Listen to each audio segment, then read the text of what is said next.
Hi, this is Horder Bino from DevilsDigest.com. I'm over here with Sun Devil Network basketball analyst Kyle Dodd after Arizona State wraps up its non-conference record 10-3.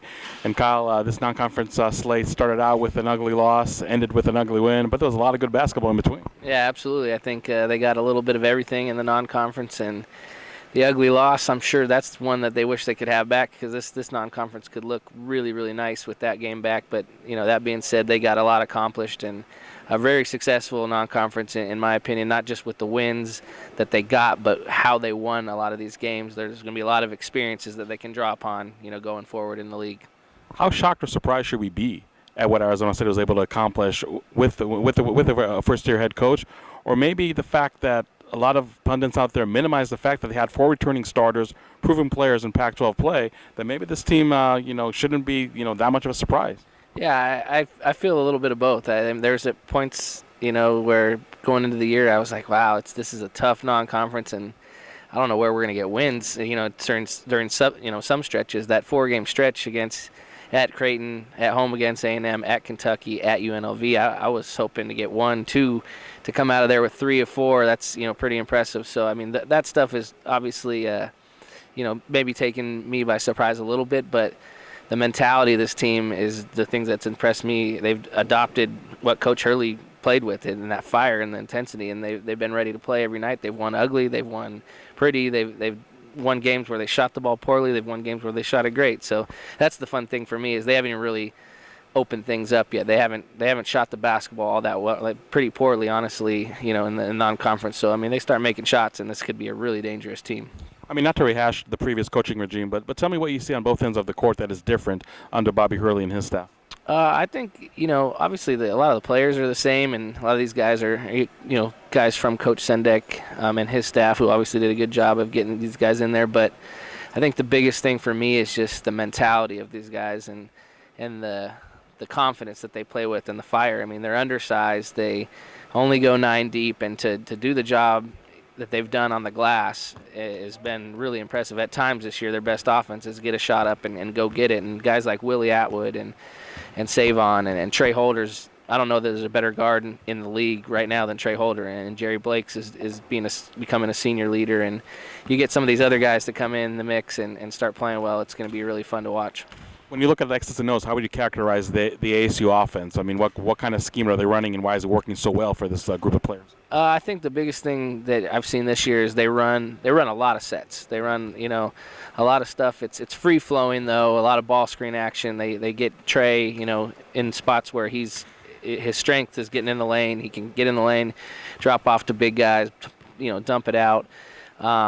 Normally when you see a team run as many plays as they do, it may be more deliberate, but it's more free-flowing, and Coach Hurley really encourages guys to play with confidence, and it's been fun to watch. And the funny thing is it's still a work in progress, so we'll probably see a lot of improvement. And as far as defense, is this man-to-man defense really any different than what you've seen from previous ASU teams? It's pretty similar, and the principles are very similar. I do notice some different things in the screen and roll game. They may not ice a screen and roll, which means they might down like a screen and roll. They're more traditional hedge team than they have been in the years past. But outside of that, they play a lot of the same man-to-man principles. One thing I have noticed is out of timeouts. Coach Hurley's a guy that likes to switch defenses out of timeouts. You'll see him jump into zone, and I think that's something it's worked, and it's thrown teams off guard a little bit.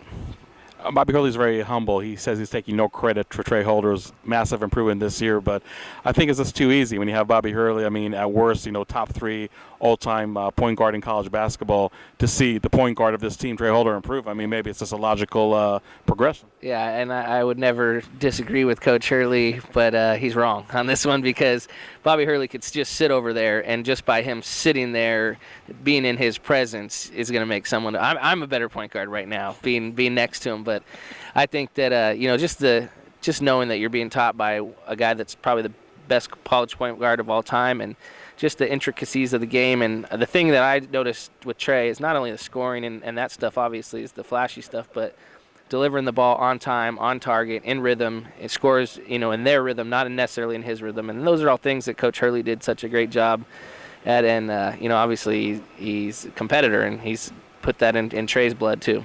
Now, obviously, Trey Holder was the guy that showed some flashes last year. Willie Atwood, who is this player? I mean, seriously, when you see his improvement from last year to this year, I mean, if there's Pac-12 Improved Player Award over there, I think Willie Atwood takes this running away. Yeah, I think he's got to be the head guy right now. But so many times with these JC guys, you see their second year around, they really kind of come into their own, and it's really good to see because Willie, as you know, is one of the harder workers on the team. The guy's in the gym all summer at 7 a.m. working on his game. His stroke looks great. He's shooting the three ball well, but more than anything, he's just one tough dude, and he's getting it done on the glass, and especially in Savon's absence late in the preseason, Willie's really picked up the slack, and what a great kid, and it's really good to see him playing well. So Arizona State's a really one of the feel-good stories in the Pac-12. Feel-good stories maybe in all of college basketball, but the Pac-12 itself, when you look at just the RPI rating at this time compared to last year at this time, much higher. What awaits this Sun Devil team? Yeah, I don't know. I mean, this is going to be fun because this league is crazy. In years past, I think I've even told you there's been 4 or 5 wins waiting for you already. You knew you were going to sweep this team or sweep that team, and that's 4 wins right there. I don't know where you're getting your wins this year, so I think it goes back to the old saying you got to try to win all your home games and try to split on the road and get some wins where you probably shouldn't have won and hope you don't lose games you shouldn't lose. So I think it's going to be fun, and I'll tell you, they're going to be thrown in the fire right away. The first 3 games, I'm not sure that they would be favored in any of them, against U of A, UCLA, and USC on the road, who are both really good teams, and we'll see. After 3 games, we'll see where we're at. And last question, doesn't get any harder than starting with U of A. I mean, granted, you're starting here at home on Sunday at noon.